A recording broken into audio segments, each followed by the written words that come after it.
Kung ikaw ay babiyahe patungong Tagbilaran City dahil uuwi ka sa Bohol bilang LSI, APOR, returning overseas Filipino, or tourist, then this video is just for you.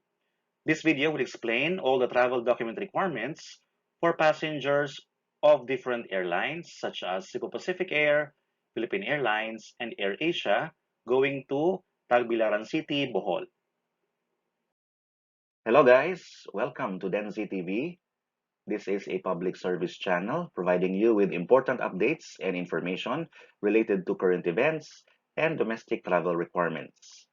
Please subscribe to this channel if you need such information, and don't forget to hit the notification bell and select all so you can receive all the updates as they come and you won't miss anything.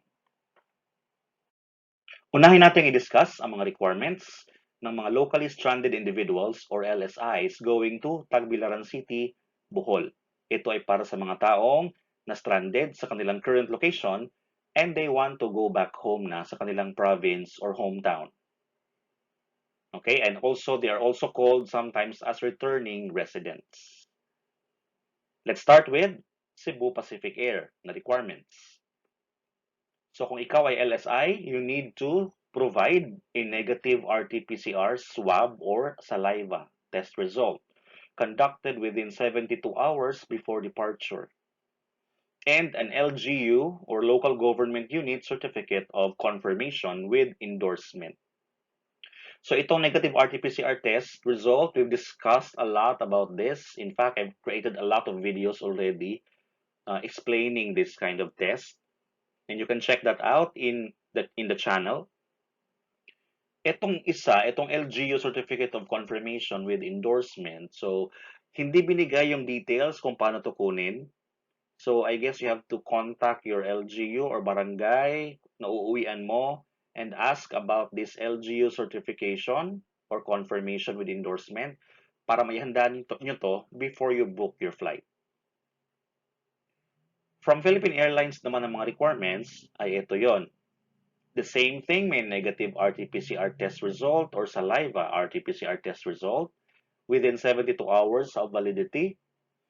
Meron ditong karagdagang impormasyon tungkol sa exemptions like children 4 years and below are exempted from the testing requirement. And also upon arrival, a passenger will undergo a symptom screening. Okay, to check kung meron siyang COVID-19 symptoms. So kung meron kang symptom, kahit na ikaw ay nagdadala ng negative result, test result, but you exhibit symptoms, you might still be held in the airport for quarantine if necessary. So be sure to pass this symptom screening when you travel.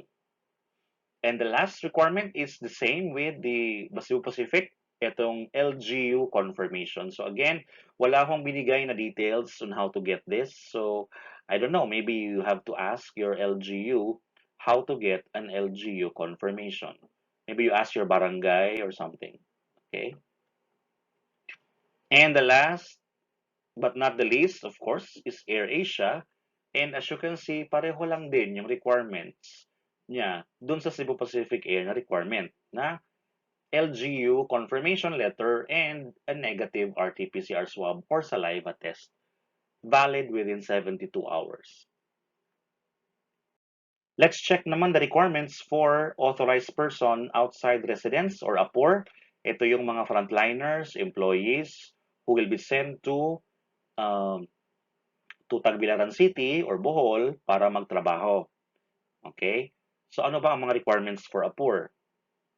If we check all the requirements once again from different airlines, you would notice na pareho lang yung requirement nila dun sa locally stranded individual or LSI. So pareho pa rin po. We've explained this one na already. So ito pa rin the same set of requirements for APORs going to Tagbilaran City, Bohol. Kung ikaw naman ay isang returning overseas Filipino going to Tagbilaran City, Bohol, ito naman po ang mga requirements from the 3 airlines. As you can see, pareho pa rin doon sa APOR and sa LSI. So kung ano yung in-explain kanina, yun pa rin yung dito sa returning overseas Filipino na mga requirements. Bohol is open for tourists. So if you are one, then please take note of the requirements from Cebu Pacific Air. Ito po yun. So a negative RT-PCR swab or saliva test result conducted within 72 hours pa rin before departure. A confirmed hotel booking. Accommodation should have a Certificate of Authority to Operate or CAO from the Department of Tourism or the Ultimate Bohol Experience or UBE seal from the Provincial Government of Bohol. So make sure na ang inyong hotel na tutuluyan ay accredited ng Department of Tourism. And the last requirement is a Bohol tourist registration. So may website na dapat mong puntahan at doon ka mag-register before flying to Tagbilaran City. Okay? After your registration, you will be given a QR code that you can save either digitally or have it printed. Kasi this will be scanned upon arrival at the Bohol Panglao International Airport and upon entry and exit of establishments and sites. So itong QR code na to will be used for contact tracing. That's why you have to carry this around every time you go out and enjoy the sights and sounds of the city and the province of Bohol. If you are a tourist flying with Philippine Airlines, these are the requirements that you should prepare. A negative RT-PCR test result or saliva RT-PCR test result valid within 72 hours. You can carry along with you your kids and be reminded that children 4 years and below are exempted from the negative RT-PCR test result requirement. Upon arrival, you have to pass the symptom screening. Even though you carry with you a negative result, that does not excuse you or spare you from penalties or perhaps a quarantine if you don't pass the symptom screening. So it's very important that you don't have symptoms when you travel. The last requirement is the LGU confirmation. Please coordinate with the barangay or local government unit of the destination kung ano po ang requirement nila para makakuha ng LGU confirmation. Sa Philippine Airlines pa rin tayo, and these are the additional requirements for tourists flying with Philippine Airlines. Of course, kailangan may confirmed hotel booking from a DOT or Department of Tourism accredited establishment.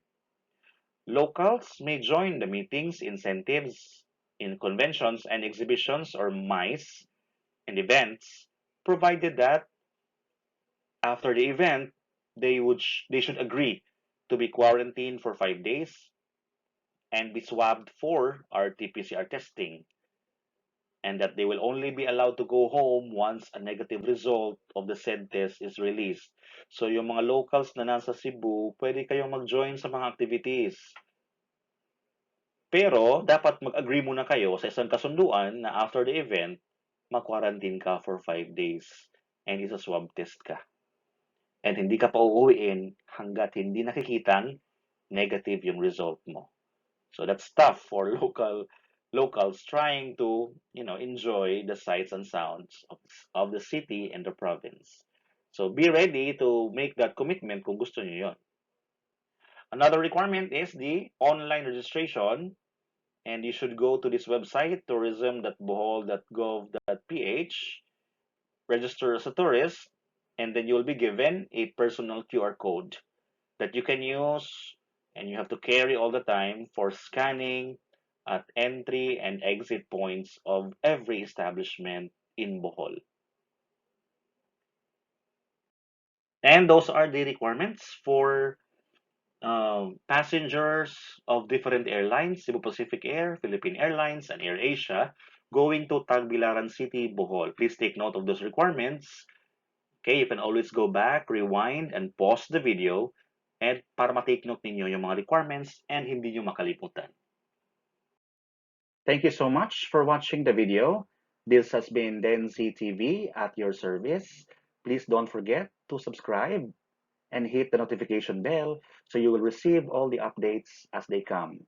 Thank you so much po and have a nice day.